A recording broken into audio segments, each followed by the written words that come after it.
Hello, and welcome to another Level Design Hall of Fame. I am your gaming editor of GeekBinge.com, Jared Russo. And what we are watching right now is one of my favorite games of all time. I'm sure you haven't heard that before. Katamari Damacy for the PS2. And right now we are 6 centimeters tall. I'm not used to the metric system because I am from America. And somehow you work your way from being this tiny to being 20 centimeters, and then later on in the video you'll see a pretty big Katamari ball. And the whole point of this game, if you've never seen this footage, or if you've never seen this game, never played it, never heard of it, it is just the most random Japanese stuff thrown in together, and it is pretty crazy incredible. Also has a stupid good soundtrack, like just a really ridiculous soundtrack.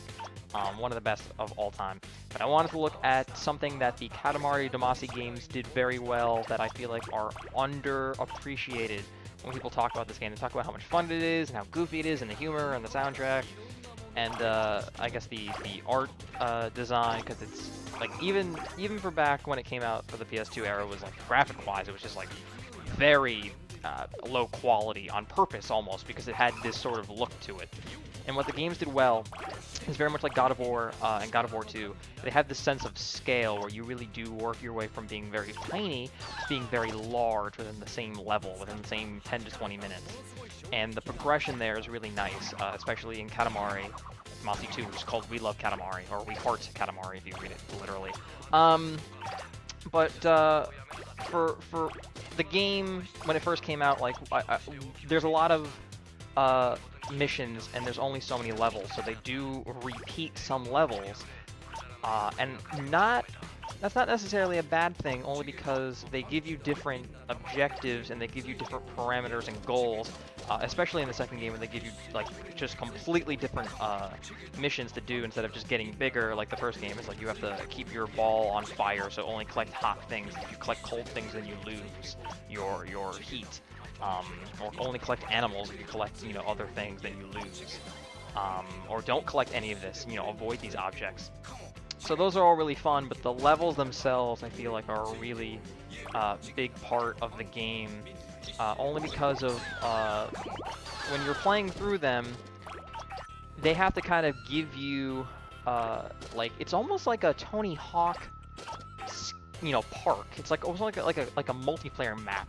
They have to confine you, and they have to give you a starting hub, and they have to kind of give you this workaround, this like intricately plotted level that you have to kind of like progress your way through.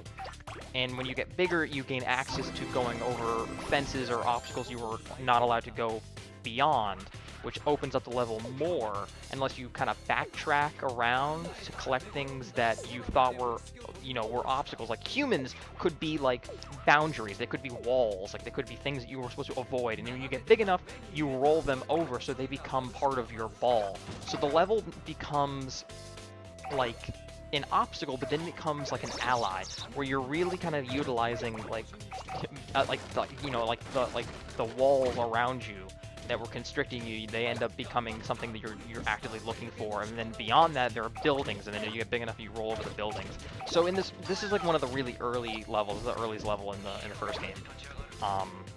I don't think they have names. It's just random parts of Japan. But you're really tiny, and you look at all these little objects, these little knickknacks that everyone just kind of takes for granted in our lives, and you're picking up these things on the floor, and you can just tell there's this lived-in quality. There's this this life that is not yours, that you're intruding on.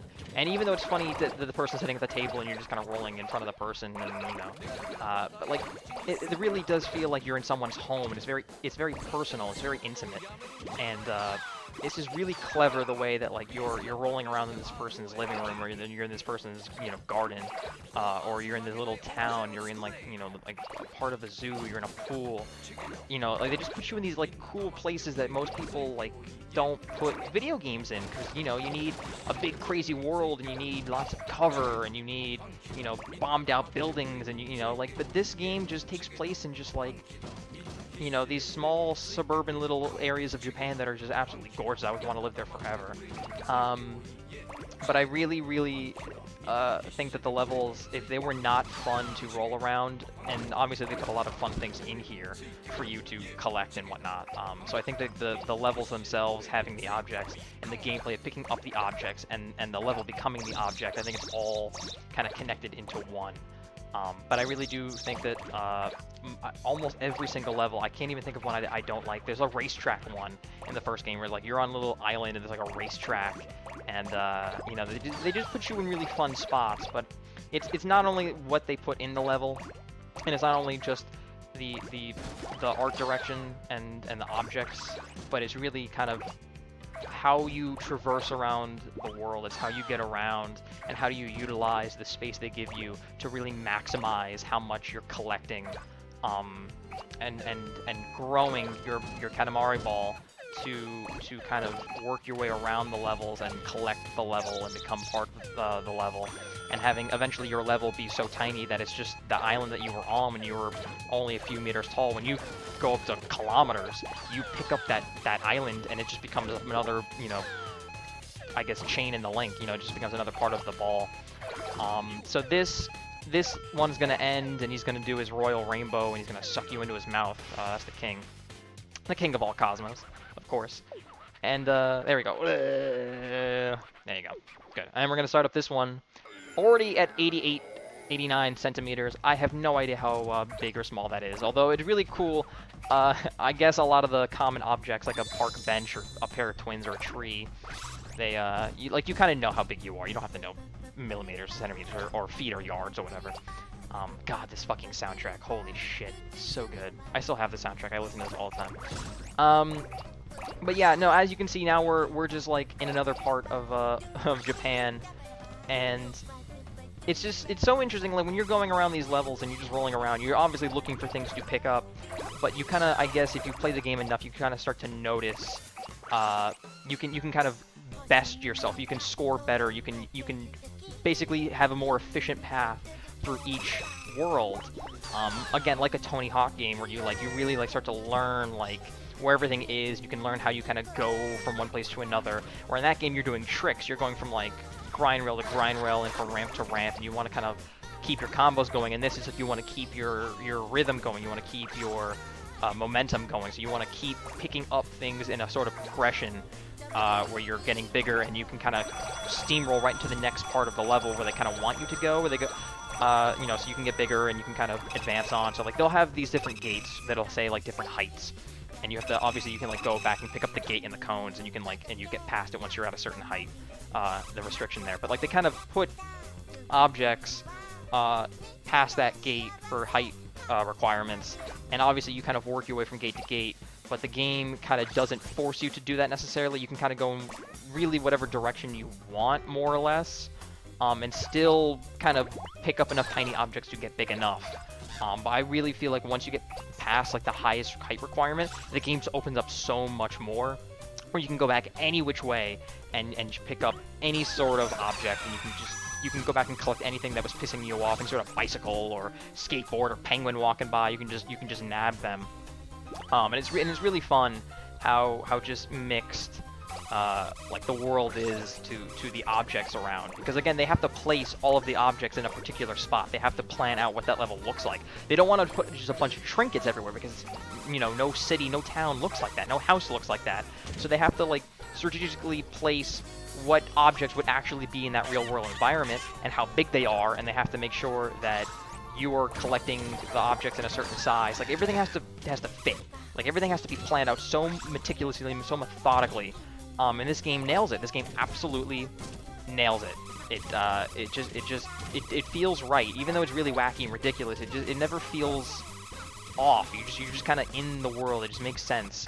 And when you're playing, it really does feel like everything is right there for your taking. You can absolutely grow and get as big as you want, and go pick up and go into the water and then pick up people and then sumo wrestlers. It just, you know, I feel like it's just really underrated level design. It's a really brilliant game for as madcap and crazy as it is. You know, it's not perfect by any means, but it is just such a unique experience, and even being in the setting that it is, it's also very unique. You know, you don't really often get to play in just a normal world abnormal, more or less, you know, because you're, you know, even a game set in Japan, it's a very heightened world sometimes, or you're in, you know, sleeping dogs and you're just like running around like beating people up and like robbing cars and all this stuff. But this is like, it's just like much more fun, and there's festivals and there's much more life.